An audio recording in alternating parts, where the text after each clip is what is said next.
Lisa, can you tell us why does following the money matter?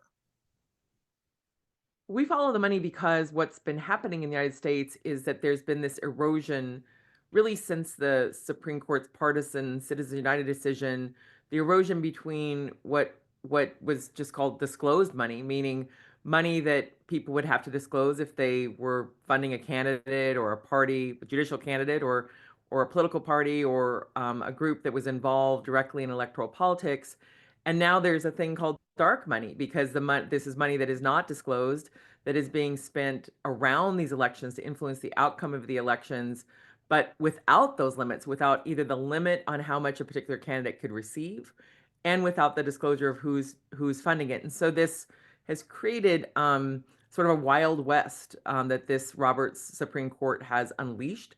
And that Wild West, obviously, it also affects state campaign finance laws, but that Wild West means that we now have state judicial elections and other elections where the biggest money being spent is being spent from secret sources.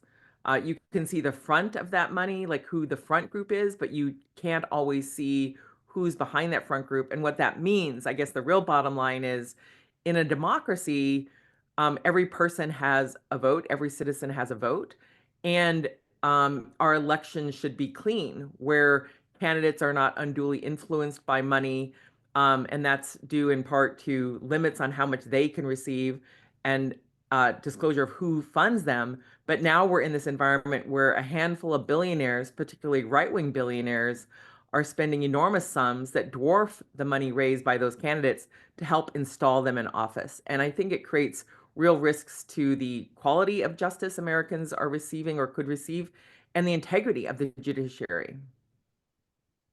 Can you tell me a little bit? You mentioned, the Roberts Court and you mentioned Citizens United. For people, they kind of hear Citizens United, but they don't exactly know what that means. Could you tell us a little bit about Citizens United? Yes. In 2010, the U.S. Supreme Court, in a partisan 5-4 decision with Republican justices um, striking down campaign finance rules, we entered a new era in American politics. And so that decision was brought by a group that calls itself Citizens United. I actually think the case should be called Billionaires United because that was the true beneficiary of that ruling. That was a 5-4 ruling where we now know that Clarence Thomas cast the deciding vote. He's a justice on the U.S. Supreme Court. And he did so even though his wife had just received $500,000 from Harlan Crow, a super rich billionaire in Texas, to fund her group that was poised to take advantage, a new group that she was creating that was poised to take advantage of the ruling to come. Clarence Thomas even had the audacity in that decision to issue a concurring opinion claiming that disclosure would chill the spending of money without disclosing to the American people that he and his family were beneficiaries of this billionaire's largesse because Jenny was going to pay her salary out of part of that $500,000 for a group called Liberty Central. So that ruling was extraordinary.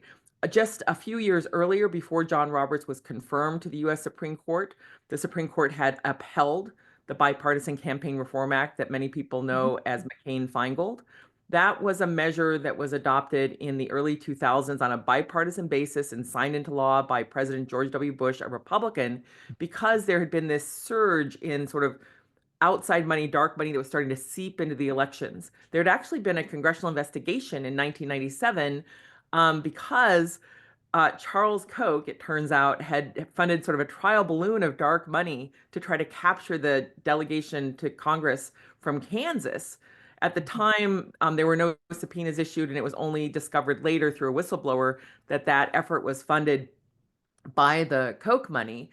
But that was just the 1996 election. So if you look back just a few decades ago, the campaign finance laws that were adopted in the 1970s were holding.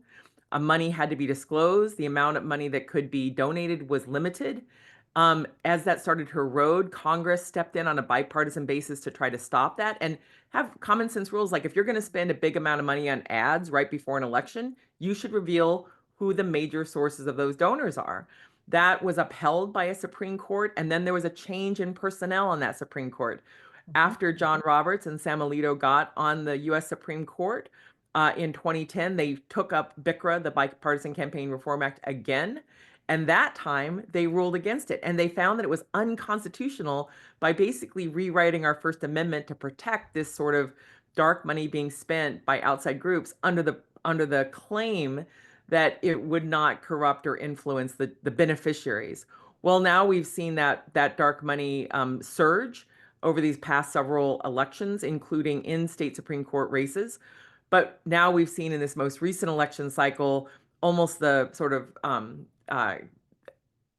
me. Now we've seen in this most recent election cycle sort of a peak of it, where you had one man, the richest person in the entire world, the billionaire Elon Musk, spending hundreds of millions of dollars himself to single-handedly try to hand the White House to Donald Trump through spending in Pennsylvania and other states. And so that's partly disclosed because of some of the money that has to be disclosed through PACs, but there's no limit on the amount of money that can be spent. In previous cycles, there were limits on how much money a person could give to a party, a candidate, or to an aligned and coordinated PAC. Now you have this sort of coordination that's happening, or tacit coordination that's happening in ways that I think are really problematic and ultimately really need to be reformed.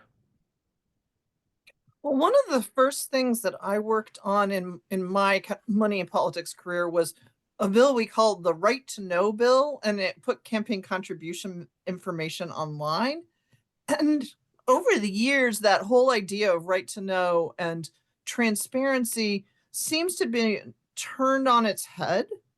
Can you tell me a little bit about, you know, why there's been this chiseling away at our expectation to be able to follow the money? And is it just the framework of Citizens United, or is there more? Well, there's more. I think what's been happening is that these billionaires have been playing a long time chess game to try to attack those disclosure rules. And we know that from documents that we've seen from some of these billionaire funded groups like the State Policy Network and others, where they literally launched a campaign to attack disclosure. Their claims have been that disclosure will chill the spending of money.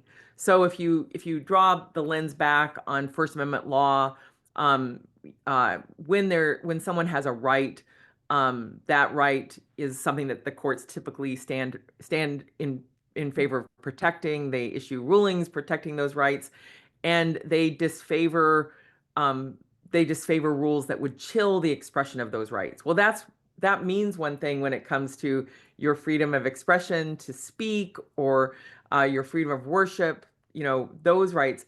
But now, because this Supreme Court has basically converted money into speech, now they're trying to use this idea that money is speech to mean that anything that chills the spending of money somehow chills a fundamental right to spend unlimited money in elections.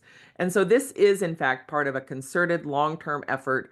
We know it's been going on since at least 2015, to really try to push forward attacks on disclosure of donors to campaigns, to candidates, not just this secret money that's not being disclosed at all, but actually to candidates, campaigns, and propositions. And in fact, Charles Koch, one of the richest men in the world, helped spearhead a lawsuit challenging the disclosure to a regulatory body of the biggest donors to a nonprofit. And being a nonprofit is a privilege under our tax law. It means you don't have to pay taxes on your revenue. And in exchange, there are regulations to prevent the misuse of those charities. And one of those rules has been that the regulatory bodies get to know whether you're really an instrumentality of just one or two big funders, or whether you actually have sufficient public support. And so in California, there was a rule that required the California regulatory body to be informed of the major donors to a nonprofit that had been involved in a number of election issues, actually. And ultimately, they took that case to the U.S. Supreme Court. And again, in a decision that split along partisan lines, the U.S. Supreme Court struck down that power for the state of California. And the effect was actually to make it harder for basically to limit the ability of people to see what are known as Schedule Bs for nonprofits, which are those forms that are provided to the IRS and that have been for years provided to the public with just the amounts listed, not the donors. And so, for example, in this particular arena, we know that a group called the Wellspring Committee that used to exist received tens of millions of dollars from a secret source, from one secret source, because of that 990 form. We didn't know who. And then it turned around and spent tens of millions of dollars on a group called the Judicial Crisis Network, which spent tens of millions of dollars to influence the U.S. Supreme Court appointments and other appointments, other judicial posts. And so what we knew from that dollar disclosure was there was one source that was seemingly spending a lot of money to influence our courts. We didn't know who. We can speculate about that. We have ideas about that, but we didn't know who. But the fact that it was just one funder was significant. And so now we're in a situation in which those dollar figures are being redacted from the forms, and people now cannot really trace that money, how much money of a group is coming from a single source. And that's important because obviously, if it's just one person who's really funding a group that's actively involved in trying to capture a state Supreme Court by running, attack ads, not necessarily saying vote for or against, but like, the kind of so-called issue ads that the Supreme Court made more ubiquitous under Citizens United, we would know that, for example, that campaign was influenced by one person. And people have a right to know, in my view, who that person is. The law does not require it, but I think people have a right to know because it's fundamentally at odds with what it means to be living in a democracy where we each get one vote. Instead, what we end up with is a sort of dollarocracy, as a couple of my friends described it. A dollarocracy where people with a lot of money are having a really disproportionate influence on who holds the levers of power. And that, I think, is fundamentally destructive of our democracy. So, I talked to someone recently who, was just kind of astonished about kind of the role of billionaires in the previous election. And her question was super simple. She was like, "What do they want? And what do they actually get out of spending all this money?" And I realize it's too broad to exactly answer, but if somebody said that to you, that very simple question, how would you respond? I'm going to toss this to Evan first, if you want to jump in, Evan. Yeah, and I think ultimately a lot of these billionaires are extremely ideological individuals, and their interest in the court is to really capture these seats and, turn their personal agendas, their ideological agendas into binding law. And, whether that's, to take away the right to abortion. Leonard Leo, is an extreme anti-abortion lawyer. Richard Uline, who has been investing in state Supreme Courts, is extremely anti-abortion. And in a lot of ways, too, they have financial interests in these courts. We saw in Ohio a lot of the wealthy interests spending on the courts were related to business interests. The Ohio Chamber, Richard Uline again, David Frecka, who's a plastics manufacturer, was invested in this race. So I think in a lot of ways, it's in order to turn, their personal views into binding law, but also there's an economic angle to it. Yeah, Lisa, if you want to shed light on that.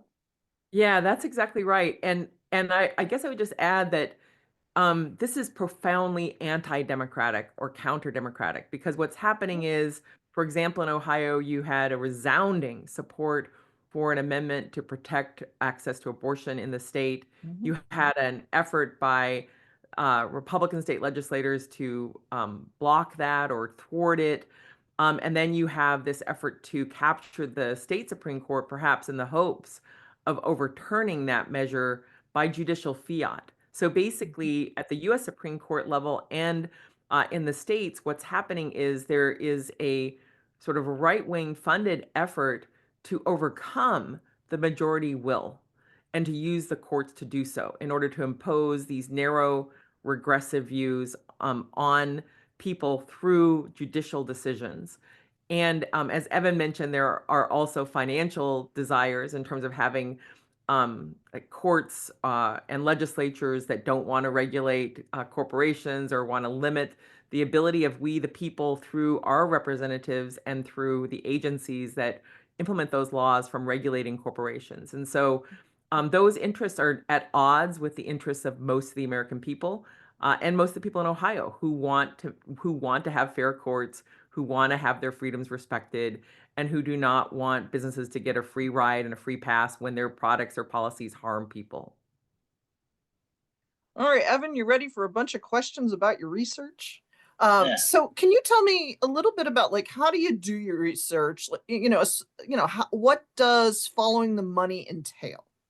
Sure. Yeah, and I think, in terms of this race in Ohio, first and foremost, it can be a challenge sometimes to identify the ads as they're coming in real time, especially when you're not in state and you're not seeing these flyers, you're not seeing these ads on TV. And so one way we have to do this is go through a lot of these different government databases. There's the FCC database where you can see where some of these groups are buying these ads, probably in the most real time. A lot of other groups like the Brennan Center use more sophisticated ad tracking software to see where these ads are dropping and maybe, rough estimates to how much they're spending.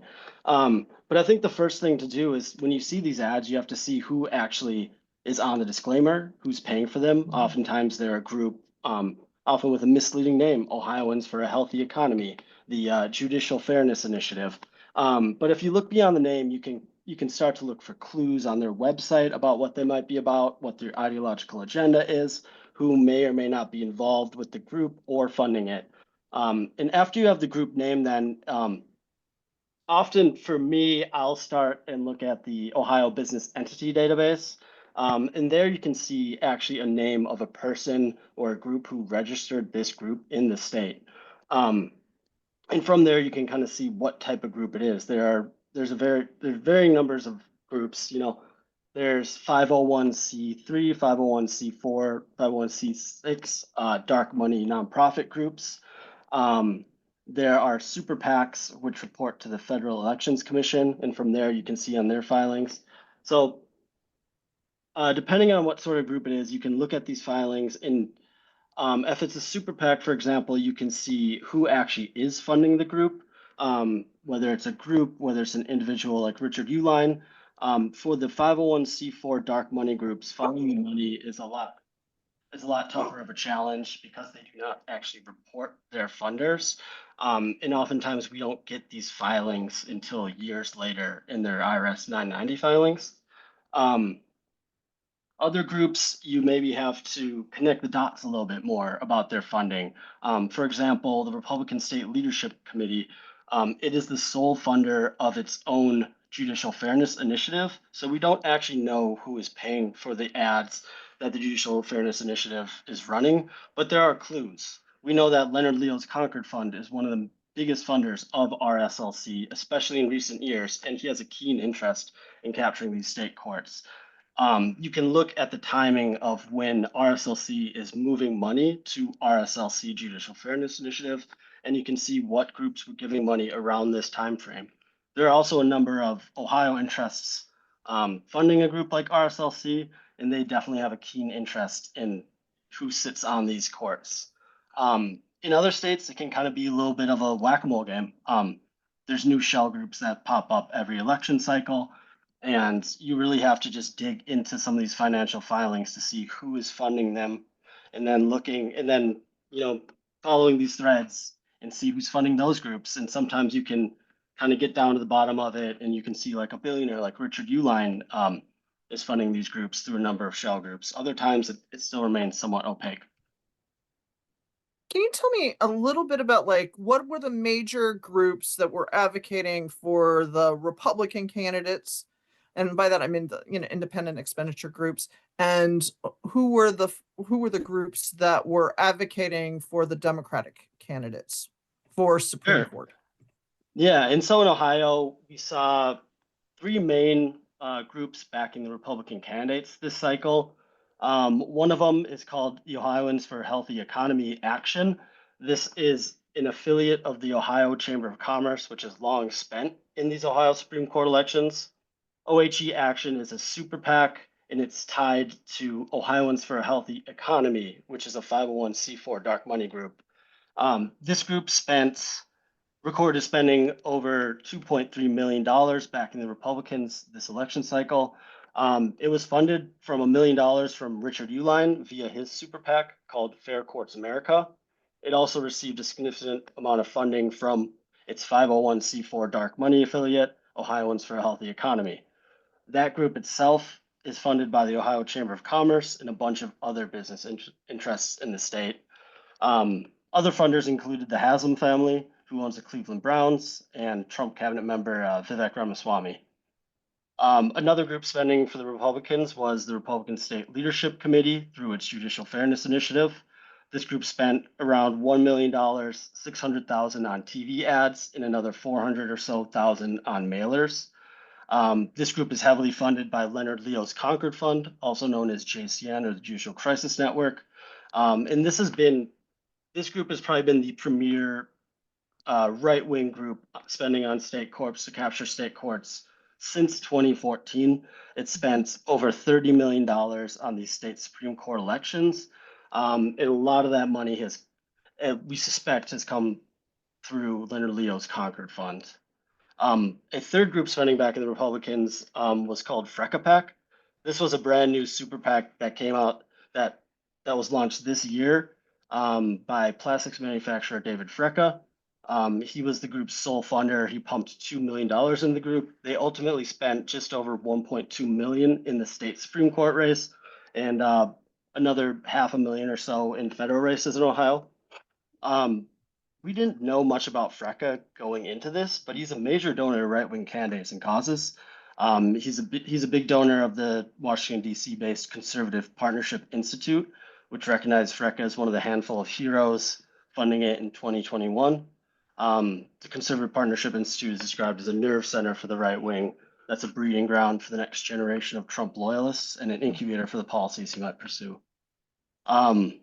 So on the other side, there was a group back in the Democrats called Ohioans for Judicial Integrity. This group is funded heavily by billionaire Michael Bloomberg and a few other liberal-aligned groups. This group eventually spent just about $2 million back in the Democratic candidates. Yeah. Well, one of the things that I was at a party yesterday, and someone said that people said that they didn't see any of the Democratic candidate ads, and essentially that when we think $2 million, that sounds like a lot of money, but it's such an interesting thing to think about, like in a presidential year with a big US Senate race, like what actually breaks through and how much money actually is necessary to do that in 2024 when so many of us don't even watch television. All right, so, and this could be to both of you. One of the things I've wondered about is whether the kind of money that is spent is going to change simply because television habits are going to change. Yeah, I mean, one of the things that I identified early on, sort of probably around the 2016 election, was how much the landscape had changed in terms of macro targeting, which is mass media, versus micro targeting in terms of advertising going through social media for particular demographics or people who watch particular shows, for example, with Facebook ads. We've been able to have some transparency insights into that. For example, around the 2016 election, Facebook created an ad library so that you could see when a group was spending money on ads, and even if you weren't the target of those ads. But a lot of the a lot of the social media advertising you never see unless you're the target, and there's no requirement that it be disclosed on many of the platforms. And so it really is the type of spending that evades public awareness, general public awareness. It evades media awareness in terms of the ability of reporters to cover it. And along with that, it evades accountability. So if you don't see the ad, for example, there were ads targeting Cuban Americans against Hillary in Miami back in Hillary Clinton back in 2016. But if you were not a Cuban American who liked soccer, and lived in Miami, in that, window of that election, you wouldn't see those ads, and the ads weren't about soccer. The ads were targeting, her on a political basis, and because only the targets received those ads, in essence, no one was in a position to counter those ads, to say raise questions about who was funding them, or even do fact checks about the content. Which is not to say the content was erroneous. It's just that it creates an environment where ads are running targeting very specific demographics with information that could be accurate, it could be disinformation or misinformation. And if the media or watchdog groups don't see them, they can't be countered, either from the standpoint of identifying for people who this group is, or who we think the group is, or kind of what we know about them, or even to have independent individuals, whether they're journalists or former judges, uh, look at those ads and describe for the people whether they're accurate or not, or whether they're misleading.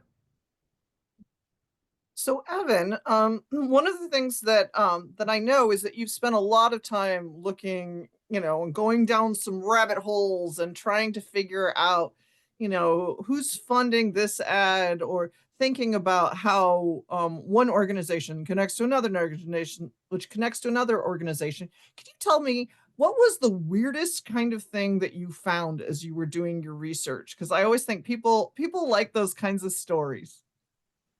Yeah, I guess one interesting thing to me was how Richard Uline has seemed to use his Fair Courts America Super PAC now to start funding these other state level groups like Ohioans for a Healthy Economy. When he first founded Fair Courts America in 2022, he was largely using this to spend directly in these state court races, and he still does that in some of these other states, like in Arizona and like in Wisconsin last year. So I found it interesting that he decided in Ohio to engage through Ohioans for a Healthy Economy, the chamber affiliate. So I thought that was one interesting thing as I was looking through some of these filings.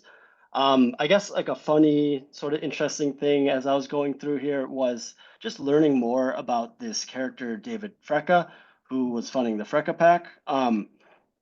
He owns a massive mansion in Central Ohio. It's been likened to a castle, lording over its surroundings. And he built it basically to house his collection of supercars. Like everything about him seems to be a caricature of this wealthy millionaire. He's not an average Ohioan, but you wouldn't know that from the ads he was funding. So I thought that was pretty funny. And he owns this collection of supercars with his kids. There are YouTube videos and TikToks on him all over. And I just thought that was sort of entertaining and a little bit scary, I guess, that these people who are so far out of touch have this much influence on politics and are, using their money to shape the courts. Yeah, and I think on that point, that's the other thing that has happened. These twin strands that have come in the aftermath of that Citizens United decision. First of all, you have this license and sort of proof of concept where billionaires are playing an increasing role in election outcomes and getting away with it through front groups, some of which they're more closely associated with, and some of which they hide their hand in. And the second piece is, as we've seen this wealth gap really increase dramatically in American society, along with the consequences of the Trump/Koch tax cuts in Trump's first term, you have a lot of people who are super rich with a lot of money on their hands that they can spend to try to influence our elections. And for them, the spending is pennies on the dollar compared to ordinary people. So, ordinary people can, can give to candidates or give to, I suppose, a dark money group, but it's really limited by the amount of income you have, take home pay, how much money you want to take out of your earnings to fund a political party or a candidate or a campaign. And at the federal level, those limits are very tight. So, for example, you could give $2,500 in a particular cycle or part of a cycle to a particular candidate. Well, $2,500 is a lot of money to most people. It's like nothing to a super rich person. And at one point, Evan and I calculated that for the amount of money that Jeff Yass, who's the richest man in Pennsylvania, was spending in the Pennsylvania Supreme Court race, the amount of money he was spending was, tens of millions of dollars, but it amounted to the equivalent of an American spending on Dunkin' Donuts like coffee and breakfast per week. Like it was the equivalent to him of what like one, fast food breakfast would be for ordinary people. But it was millions of dollars that actually do have material effects in election because it creates surround sound attacking a particular candidate that he doesn't like. And so it's a lot of money in real dollars, but it's not a lot of money to them. And so when you have sort of random millionaires, random multimillionaires or billionaires who are starting to spend pennies, just like spare change in their pockets on races, it is affecting public perception. It's designed to affect public perception, and they want a return on investment. They're business people. But the money is so much bigger than an ordinary person could ever spend, or really probably would ever want to spend, even if they had the capacity to spend, because it's so out of our the regular American's perspective that you would spend tens of millions of dollars of your own cash on a political race or a judicial race. And I think this money also just goes a lot further for them in these state Supreme Court races too, where the average voter, doesn't fully understand their state Supreme Courts. People aren't usually thinking about who their state Supreme Court justices are, what they're doing, and there's just a lot less information. So these ads can go a long way, and it's also compared to what the candidates themselves are raising, like these are huge sums of money. And a lot of this outside money now swamps what the candidates themselves are even able to raise in a whole cycle. Yeah, and I guess the related thing is every once in a while I get a question about like one of these billionaires or millionaires. Well, they spent on this hospital wing, or they help fund the symphony, or they, help support a museum. Well, it costs a lot more money to build a wing of a hospital than it does to actually buy influence in an election. And so it's really troubling to have these super rich people playing such a disproportionate role in judicial and legislative and other elections. Well, I've been thinking a lot about kind of court accountability and recusal standards. And I wondered about, if you could explain, Caperton versus Massey, and what about a requirement to recuse? Hey, Catherine, can I ask one follow-up question to what she just said before Oh, we of course. Go switch? for it. Sorry for jumping in. I just, when you were talking about, millionaires kind of like increasingly meddling, I guess I kind of just want to, like, I feel like this is probably obvious to us, but maybe not to other people. Like, if I were to ask you, are the moderate ones the ones that are now tinkering in these elections? Like, is there an ideological pattern to the millionaires and billionaires that are drawn to some of this electioneering that is like now very popular? My observation, this is my opinion, is that it's not moderates. Although I guess arguably Michael Bloomberg could be considered a moderate. He's, the former mayor of New York, and he has the, controversial but widely supported view that we ought to have common sense gun laws. So he's not some liberal or, super progressive. He's just someone who is trying to make sure that this scourge of gun violence is addressed. But most of the people who are seemingly engaged in these fights at the billionaire level are hail from the right wing, either the so-called conservative right or the libertarian right, and their agenda is one that is extreme, and by that I mean at odds with the views of most Americans on substantive issues. So, for example, the fact that you have such a small number of billionaires who are super anti-abortion, playing a role, trying to influence who gets on the U.S. Supreme Court and these other courts, that's directly at odds with the majority of the views of the American people. Now, some people will say, oh, well, Charles Koch, he's a libertarian and he's pro-choice. And I say, prove it, because almost every single candidate he backs is anti-choice and has advanced his anti-choice agenda. So either it doesn't matter or he doesn't care, because the reality is that the people that he has supported and the groups that he has supported have often in fact, almost always been in favor of trying to restrict access to abortion. And so there is an ideological pattern. Maria, I really appreciate your flagging that question. It's not that there aren't Democratic billionaires or Republican billionaires, although I think the Democratic billionaires are pretty outnumbered, in part because some of these billionaires who have amassed or hoarded, massive amounts of money want to just keep making more. Like, it's just never enough. There's no amount of money that's enough for them. And so they favor a political party that is anti-regulation and does not want to have, truly progressive taxation where they would pay their fair share. They want the loopholes. They want the limits on regulation. They want to continue to expand their massive profits at public expense. And the Democratic Party, wherever you stand on its substantive set of issues, in general, it favors regulating business more and it favors progressive taxation. And so people who are associated with the Democratic Party or candidates with the Democratic Party are not favored by businessmen, and they're almost all businessmen who want to limit the ability to be taxed and limit the ability of government to regulate them, while at the same time, many of them also support the ability of government to regulate individual women and their reproductive choices. Thank you.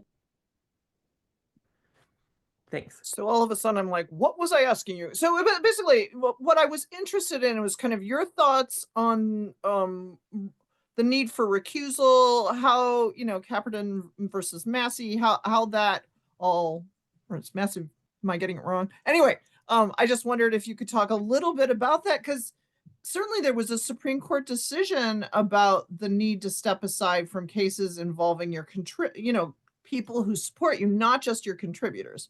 And so I just, I wondered, what do you make of that? And if that's just a time that's passed?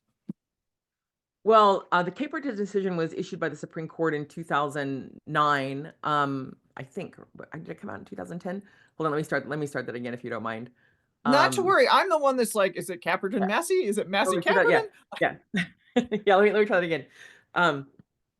That case, which was a guy named Hugh Caperton who had sued the Massey Coal Company, that case came out in 2009 before the Citizens United decision, but it was, by the same court that issued the Citizens United decision. And the issue in that case was that A.T. Massey, the A.T. Massey Company, its CEO, had spent a huge amount of money procuring a seat on the West Virginia Supreme Court, and as it was facing litigation.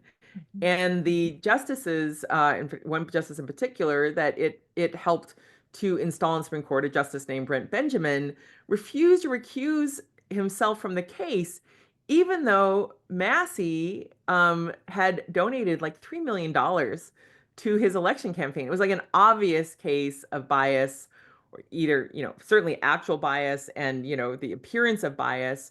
And in that case, in a 5-4 decision, where all the Democratic appointees joined 3 of the Republican appointees, they found that there was a significant potential for bias, and that the justice should recuse in that case. Now, since that decision, the Supreme Court of the United States has refused to accept other cases challenging recusal. So, for example, when I was leading the Center for Media and Democracy, we submitted an amicus brief in a case involving a criminal investigation in Wisconsin involving a coordination of races, involving the recall elections that resulted from Scott Walker's Act 10 legislation back in 2011.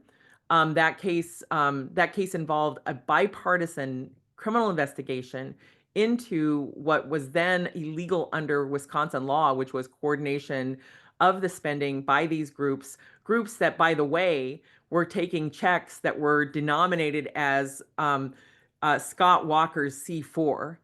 So they were described. The money was going in, being raised by the governor of the state of Wisconsin, He was raising the money not for his own campaign, but for these dark money groups. It was designated as specifically in response to his requests that it was used to help him survive that recall election and his allies in the state Senate. That criminal investigation was blocked ultimately by the Wisconsin Supreme Court, which ordered that the criminal investigation cease. And 3 of the justices on that decision of the Wisconsin Supreme Court had been put into office on the Wisconsin State Supreme Court by the spending of the groups under criminal investigation, targets of that criminal investigation. And 2 of them had a particularly egregious conflict. I think 3 of them ultimately should have recused. None of them recused. And then the prosecutors in that case, the state prosecutors, these Republican and Democratic elected state district attorneys, county district attorneys, appealed to the U.S. Supreme Court. We submitted an amicus brief asking the court to take the case, saying that this sort of activity presents a real conflict of interest because those justices were blocking a criminal investigation into the groups that helped them win their seats on the court, but the U.S. Supreme Court refused to accept cert in that case. And so the ruling by the Wisconsin Supreme Court stood. The effect of that ruling basically legalized activity that was considered to be illegal by both the Wisconsin Elections Board as well as the GAB, what's what we call it in Wisconsin, as well as by these prosecutors in the state. And then ultimately the Wisconsin legislature passed a rule saying coordination was just fine. There's no problem with that. And now Wisconsin, continues to be a state where there is this kind of coordination. And now we're seeing a case that's being teed up for the U.S. Supreme Court to allow that type of coordination on a nationwide basis.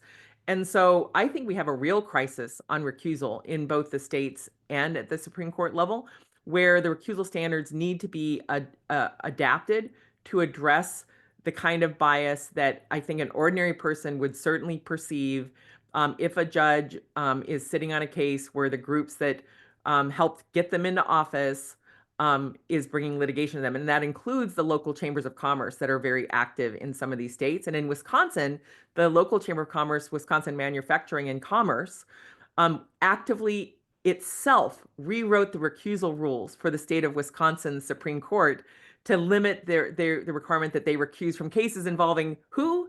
Wisconsin Manufacturing and Commerce, because of its role in installing them on the court. The state courts are not the only courts facing this crisis. The U.S. Supreme Court is facing just a cloud of corruption that investigative reporters have helped document, and we've helped document as well, about how some of these justices have taken trips, gifts, and others from both individuals and people with interest before the U.S. Supreme Court, and they have not recused. And so this issue of recusal is fundamentally one that should be nonpartisan, transpartisan, bipartisan. No one should want to have a judge sitting on their case that has a bias or anyone would reasonably believe has the appearance of bias from hearing a case. We expect and have a right to expect that our courts will be impartial and fair. And this sort of outside influence, of this disproportionate influence by these outside groups in installing people into office, in particular to change the law, is really at odds with the sort of nature, the true nature of justice. And the recusal codes, in my view, Catherine, really need to be updated to reflect the current environment of how money is spent in elections. And as Evan said, how much money is being spent by outside groups that dwarfs the money spent by the candidates themselves. So we have some real challenges going into 2025. So, Maria, were there things that you wanted to ask? I have a feeling we could go on, but my guess is we're already, all close to an hour. Maria, do you have things you'd like to ask? I think the only thing that I was gonna maybe more explicitly connect would be I guess maybe there are 2 things. The first is that I think we're seeing a rise of efforts to make the government less transparent. I know in Ohio, we just had a bill passed that Catherine was talking about last night, where they are basically charging money for documents requests and trying to kind of make it cost prohibitive to even research the government. So I guess if you have any comments related to sort of those efforts and how billionaire money might play a role in that, the other thing I was going to touch on, and you can, I guess, answer either part, whatever thing you think you have kind of the punchiest thing to say, but like the connection between extremism and these big donors. Like we've definitely, you mentioned this in the comment that you said earlier when you were saying, you know, their opinions are largely at odds with the general public. But I think that I'm most interested in the erosion of some of the safeguards. You know, when you think about Consumer Financial Protection Bureau and some of, you know, the actual consumer protections for FDA regulation, you know, like it just touches so many things. I guess so connecting it back, why does the average voter who kind of just like wants the Nazis to go away and wants the government to be fair and just, why do they care about dark money? Sorry, that was Yeah, a let me loaded, take the loaded question. And let me give take you the floor to do whatever you want with that. All right. On the question of access to public records, there is a real crisis also happening in that area where states are thwarting the application of state open records law. Ohio, in particular, in the legislature, which was long subject to state open records laws, has been under Republican rule very hostile, in my view, to access to public records. I want to know, like, why they want to hide it so much. What are they hiding? Why won't they let the people of Ohio and other states have insight into the activities that they're involved in? We actually made a series of requests around the role of Ohio in the American Legislative Exchange Council and its leaders of the state, and how some of those leaders were using state staff, people paid by the Ohio taxpayer, to basically be, quote, volunteers for ALEC in support of ALEC's extreme agenda. And the state legislature rebuffed those requests. We've seen in Ohio and other states this effort to charge people significant sums for searching for records, huge sums that are really out of proportion with the actual rate of pay for searching for records, but also like that's part of what the state is supposed to do, is provide access to public records, not charge you for them. And we've even seen those charges being imposed, the type of copying charges we used to see for paper records, just being applied to digital records, even though there's no paper and no cost and no printer, toner, cartridge, or anything. And so this pushback against public records access, which has been mounting over the past decade, really has been largely driven, in my view, by Republican-controlled states, Republican leaders. That's not to say that every city, county, or state, is engaging in best practices or is really honoring the command of the state open records laws. But the places where we've seen it most sort of egregiously deployed have been by Republican elected officials, including state attorneys general in Ohio, as well as other states, who have sought to keep the public from seeing their communications with special interest groups, where they're basically doing the bidding of those special interest groups rather than doing the job of the people of the state. Let me pause for a second and let my dog out, and then I'll come back to the second part of your question. She's scratching at the door. Poor dog. Well, Evan, was there anything that you wanted me to ask you about that I didn't? No, I think that's largely it. I could sort of talk a little bit about the second part of the question, which was, why people should care about these billionaires influencing our elections and extremism. Well, I think, sorry, just kind of get my head on it. I mean, the stakes are extremely high in these state Supreme Court elections. The Republican-dominated U.S. Supreme Court continues to roll back federal protections, and the battle over these state benches is taking on more urgency now than ever.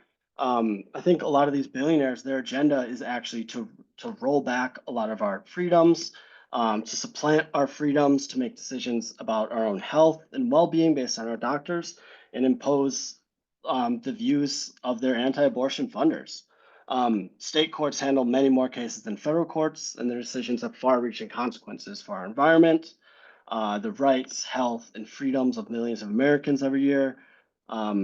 What's at stake are our very freedoms to choose who we can love, to have access to healthcare and contraception, to breathe clean air, to have fair representation, and much more. So these state courts are kind of the battleground for a lot of our freedoms will be won or lost. And increasingly now more than ever, as the US Supreme Court continues to, push things down to the states. So hopefully that was all right. You was great. captured, yeah, here, here.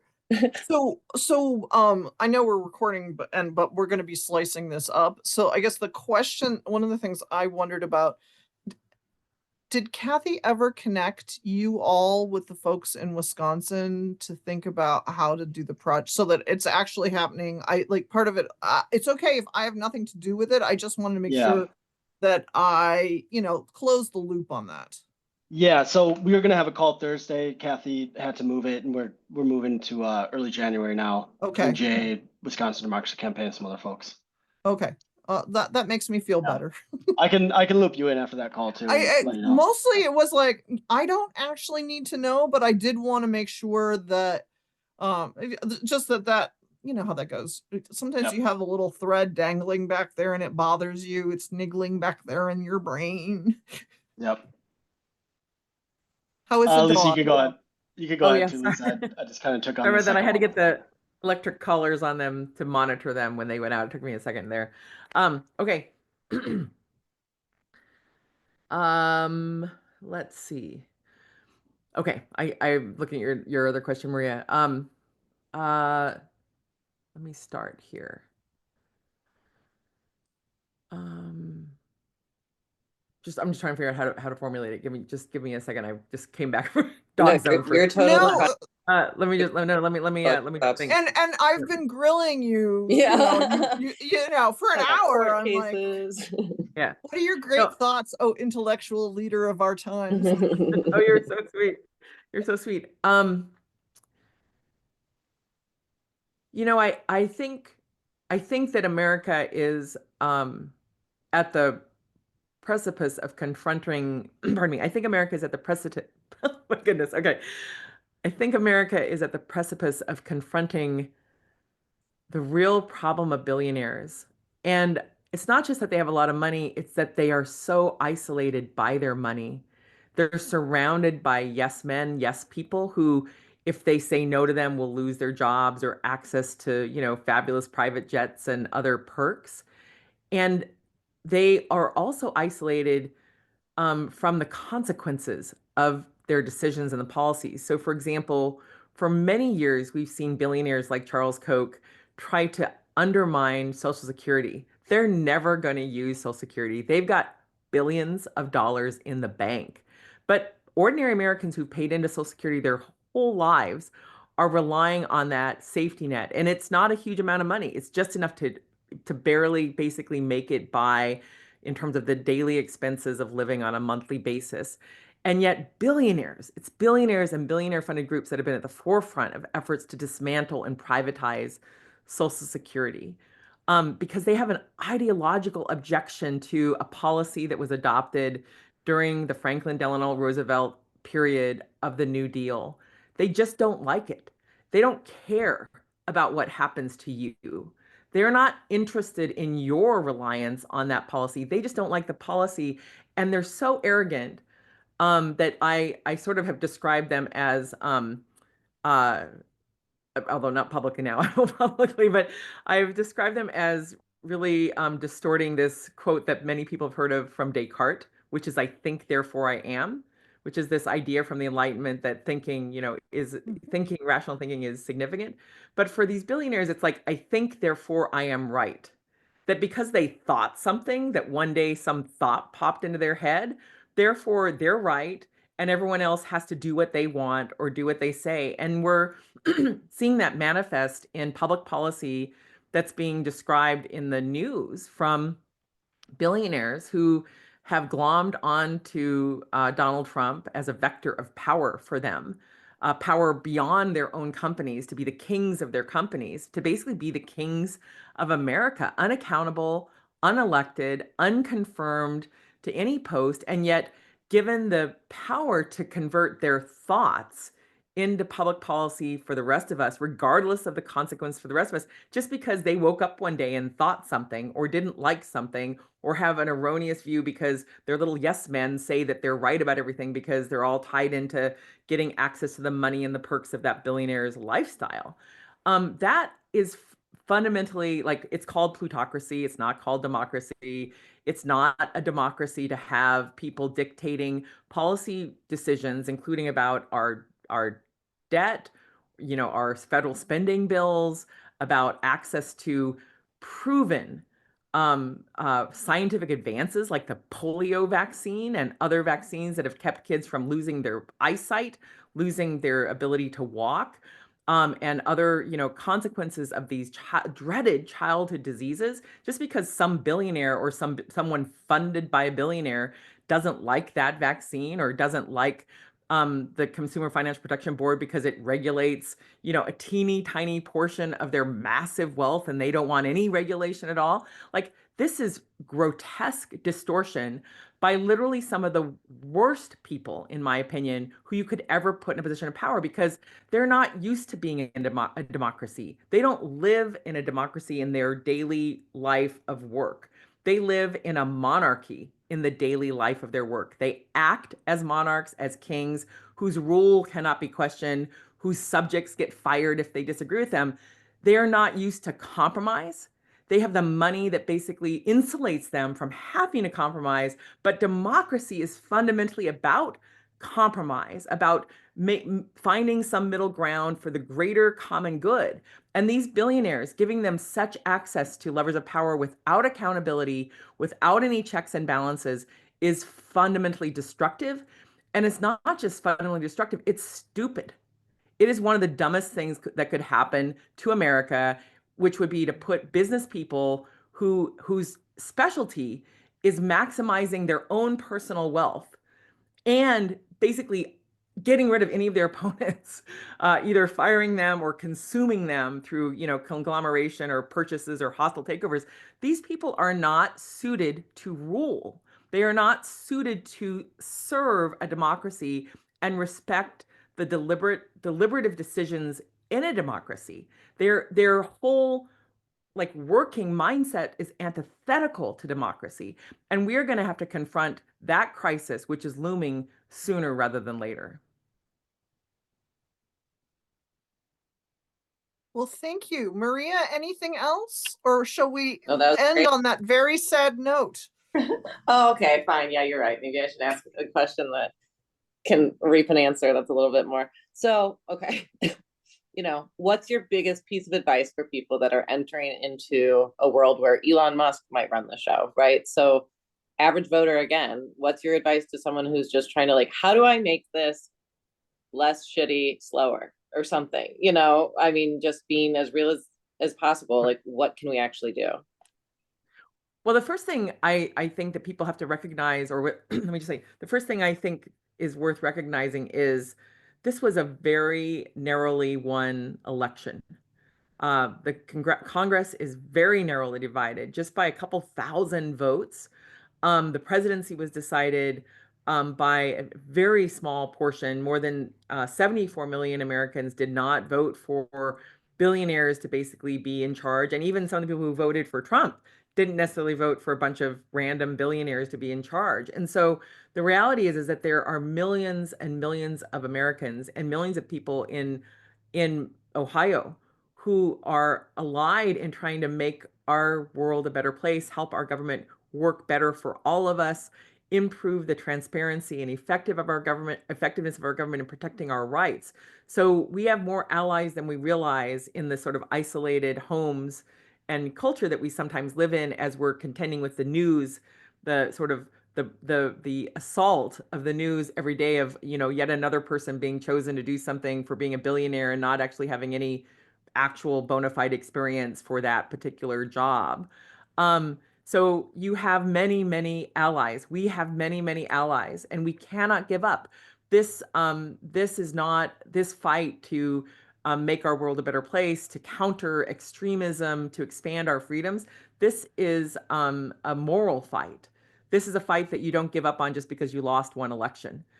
We have to have the resiliency that our forefathers and foremothers had in terms of fighting really challenging issues like civil rights. The civil rights movement was a century in its making before we got the Voting Rights Act of 1965. Now that's been assailed by the Supreme Court, but we don't have to stand for that. We can take back our courts to ensure that they actually do the business of the American people fairly. We can take back our the levers of power if we don't give up. But if we give up, all is lost. So pace yourself. Do not give up. Do not give in. You have many allies, and we need to broaden those alliances and friendships to make our world a better place. And I am confident that with the type of overreaching we are likely to see in the months ahead, we will have many more people receptive to our messages about how to make America actually better and stronger and fairer and freer.